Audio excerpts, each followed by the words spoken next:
Welcome to Luca and Miguel. Enjoy the video. You start by proving you're eligible. Use your school email or upload a current enrollment letter. Once you have documents ready, create or sign into the vendor account so verification links match your profile. Make sure your student ID photo and any official tuition statements are clear to avoid rejections. If your school email isn't active, prepare an alternate proof like a registrar letter. This speeds verification and prevents delays when you reach checkout. Next, pick the seller. Manufacturer store often gives the deepest education price, but retailers or campus stores may offer bundles. Once chosen, start the education verification flow. Submit your school email or upload enrollment proof through the portal.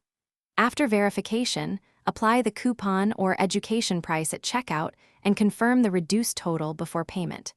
If bundling warranty or software, recalculate total. Sometimes a slightly higher model with a student bundle is better value than a cheap standalone. Finish by reviewing the order summary. Check the discounted line item, warranty, and delivery estimate, then pay with your chosen method. Once done, save confirmation emails and screenshots of the discounted price in case of disputes. If verification or discount doesn't apply, don't panic.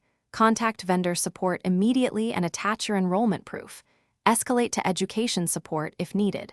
If online verification times out, try alternate document formats or use a campus-affiliated portal to speed approval. Thanks for watching and please subscribe. It's the best investment you'll ever make.